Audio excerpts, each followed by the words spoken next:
Panibagong araw at panibagong video na naman by Inday Joanna. At andito na nga ang pamilya kaya bumaba na kami para kitain sila sa lobby. Siyempre si Ellabel ay sobrang excited niyan makita ang kanyang lola. Dito lang naman kami kumain sa baba ng aming kondo kasi nga very convenient naman dito. Hindi mo na nga kailangang umalis dahil kasi pagbaba mo ay andito na nga lahat. At si Ellabel dahil sobrang suking-suki siya dito kasi andito yung mga tropa niya. Lahat nga naman ng nakamaskot dito ay memoryado niya na ang mga pangalan. O, isa naman to sa pinaka-favorite niya si Luigi. O, tangkota sila dito araw-araw dahil kasi si Ellabel namimigay din ng ayuda. So, anyways, andito na nga si Mother Dear. So, ayan, nagkita-kita na si Ellabel at si Mother. Andito din pala ang kanyang kapatid at apo na kasama niyang bumiyahe. Diba? At least nag-reunion kami dito saglit at nagka-bonding-bonding. Andito na nga kami sa restaurant agad para kumain ng aming dinner kay gutom na ang mga people. Actually, nung gabi na to, ang daming tao dito dahil as in pilahan talaga yung mga restaurant. Nag-antay pa nga kami ng mga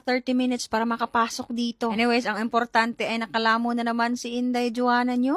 Sige na lang tag-ingog walay diet day ugma na lang. Pag nasa Pilipinas ka nga ay wala nga usong diet dito. Iba talaga ang lutong Pinoy na papakain ka talaga ng marami.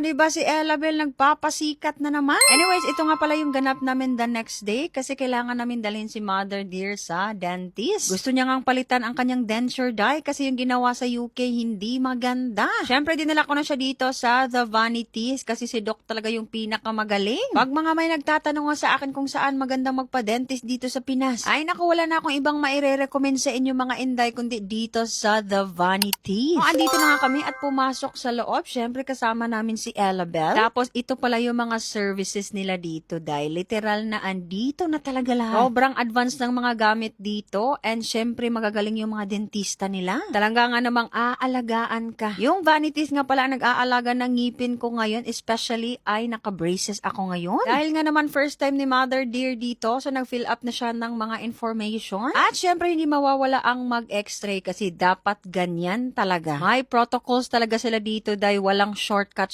At least napasaya natin si Mother Dear today at makakamit niya na ang gusto niya. Maiayos nga ang kanyang denture. O kung may mga problema kayo sa denture nyo o yung mga nanay nyo or tatay, dalhin nyo na dito dahil. Kahit nga naman anong problema nyo sa mga ngipin nyo, huwag kayong mahiya. Kasi sa sobrang bait na mga dentist at staff dito, mafe-feel at home ka talaga, Inday. So ayan na nga, nag-start na nga i-check ni Doc ang ngipin ni Mother Dear. Habang si Ellabel at Dong Franco ay andito lang nag-aantay.